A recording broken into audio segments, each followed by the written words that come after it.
اللہ کے خوبصورت ناموں میں سے آج ہم دیکھیں گے الرزاق الرازق۔ الرزاق کا مطلب ہے کثرت سے یا مسلسل رزق دینے والا۔ سورۃ الذاریات میں اللہ تعالیٰ کا فرمان ہے ان اللہ هو الرزاق ذو القوۃ المتین، بے شک اللہ وہی کثرت سے رزق دینے والا ہے، قوت والا، بہت مضبوط۔ جبکہ الرازق کا مطلب ہے رزق دینے والا۔ سورۃ الجمعہ میں اللہ تعالیٰ کا فرمان ہے قل ما عند اللہ خیر من اللہو ومن التجارت، کہہ دیجئے جو اللہ کے پاس ہے وہ بہتر ہے کھیل تماشے اور تجارت سے، واللہ خیر الرازقین، اور اللہ بہترین رزق دینے والا ہے۔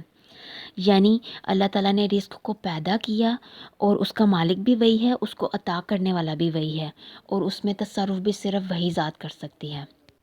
اب ہم دیکھتے ہیں کہ اللہ تعالیٰ نے عالم علوی اور عالم سفلی میں، یعنی اوپر کی دنیا اور نیچے کی دنیا میں جو کچھ بھی پیدا کیا ہے نا، سب کے لیے اللہ تعالیٰ نے رزق مقرر کیا ہے، اور سب کو اللہ تعالیٰ نے رزق دیا ہے اور دیتا چلا جا رہا ہے۔ فور ایگزامپل ہم دیکھیں پرندوں کو اللہ تعالیٰ نے رزق دیا ہوا ہے، جانوروں کو، حشرات کو، انسانوں کو، نباتات کو، اور ہر وہ جاندار جو زمین کی سطح پر ہے، زمین کی گہرائی میں ہے، یا سمندر کی سطح پر ہے، سمندر کی گہرائی میں ہے، سب کی ڈیفرنٹ ورائٹی ہے، اور سب کو اللہ تعالیٰ نے رزق دیا ہوا ہے۔ اور ہم دیکھیں یہ کتنی امپورٹنٹ بات ہے کہ سب کا رزق ہے ہی مختلف۔ ایون جانوروں کا بھی آپس میں رزق مختلف ہے، نباتات کا رزق مختلف ہے، انسانوں کا رزق مختلف ہے۔ تو یہ اللہ تعالیٰ کی کتنی ایمینس قسم کی طاقت کو، اس کی قدرت کو ظاہر کرتا ہے کہ اللہ تعالیٰ کیسی ذات ہے کہ سب اتنی مختلف اللہ تعالیٰ نے مخلوقات بنائیں، سب کے رزق مختلف مقرر کیے اور سب کو دیے بھی ہیں اور دیتا بھی چلا جا رہا ہے مسلسل۔ مثال کے طور پر اگر ویل مچھلی کو ہم دیکھیں، وہ پورے ایک شہر کے جتنا کھانا کھا لیتی ہے، اور اس کو وہ دیتا کون ہے؟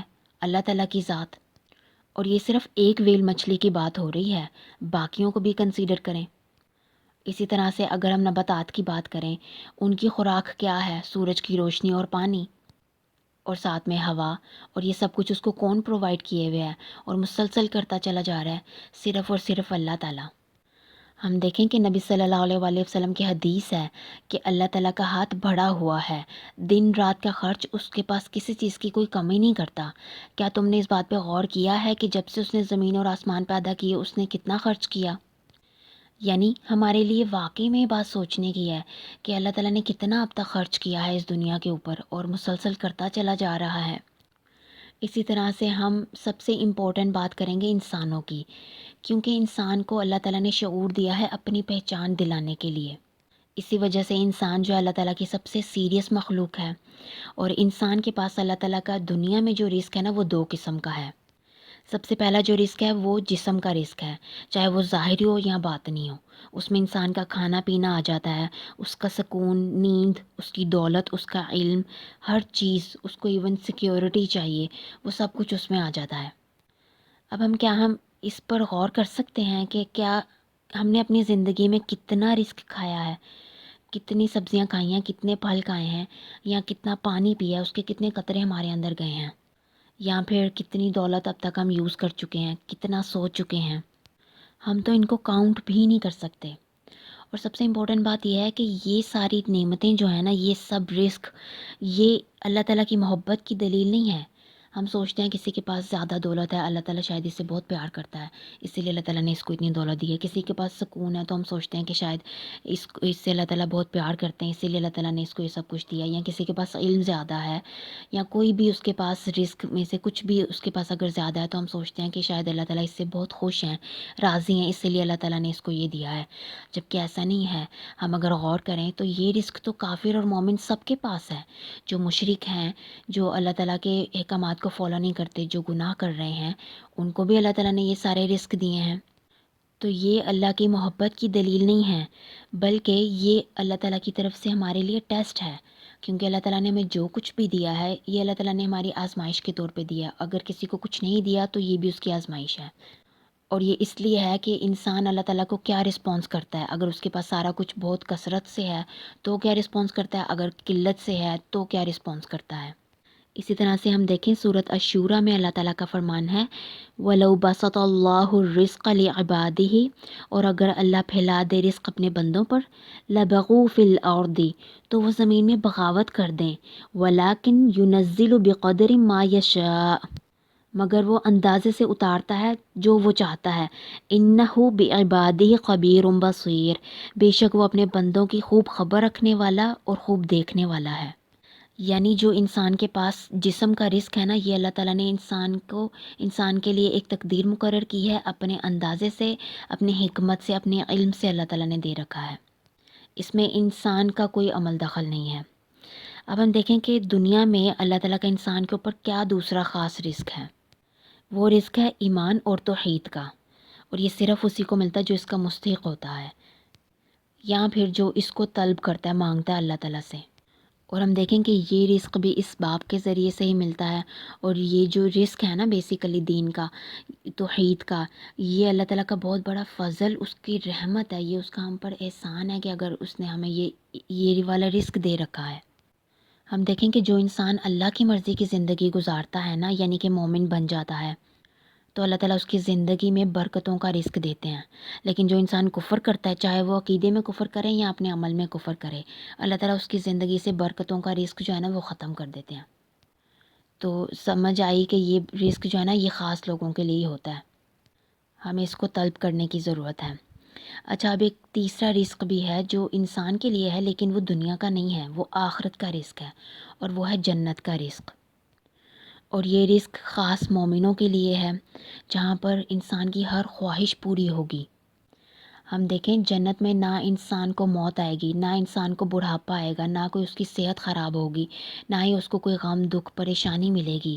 یہ کتنی بڑی رحمت ہے کہ جنت میں جو کچھ ہم زمین میں دنیا کی زندگی میں ہم چاہ رہے ہوتے ہیں نا، وہ سب کچھ ہمیں ملے گا، لیکن وہ ہمیں جنت میں مل سکتا ہے، تو ہمیں اس میں جانے کی کوشش کرنی چاہیے۔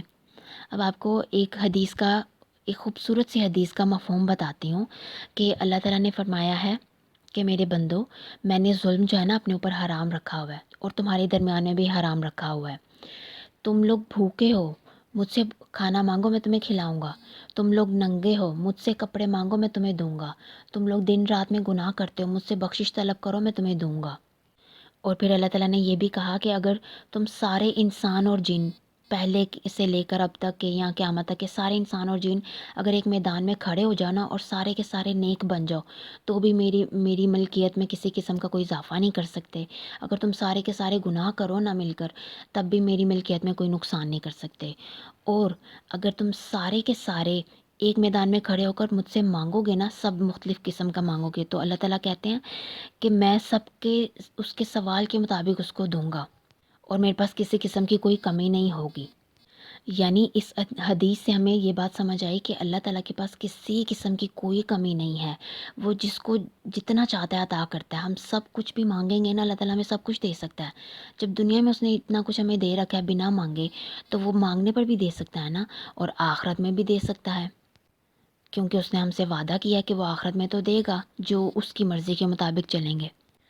اگر ہم اپنی زندگی میں اللہ تعالیٰ کی نعمتیں چاہتے ہیں، رزق چاہتے ہیں، چاہے وہ ہمارے جسم کا رزق ہو، چاہے وہ ظاہری ہو، چاہے باطنی ہو، یا آخرت کا رزق ہو، کچھ بھی ہم چاہتے ہیں نا، ہمیں اللہ تعالیٰ سے طلب کرنے کی ضرورت ہے، اس کے اس نام کے ساتھ تعلق جوڑنے کی ضرورت ہے، اس کو الرازق الرزاق پکارنے کی ضرورت ہے، کیونکہ وہ مسلسل دیتا چلا جاتا ہے، اس کے پاس کسی قسم کی کوئی کمی نہیں ہے، اور رزق کو پیدا بھی اسی نے کیا ہے۔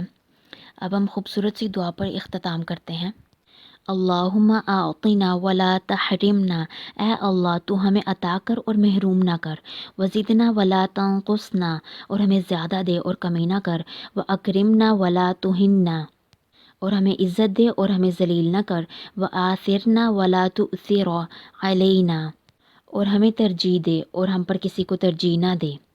اور ایک اور دعا ہے حضرت عیسیٰ علیہ السلام کی سورۃ المائدہ میں، اللہم ارزقنا وانت خیر الرازقین، اے ہمارے رب ہمیں رزق عطا فرما، بے شک تو ہی بہترین رزق عطا کرنے والا ہے۔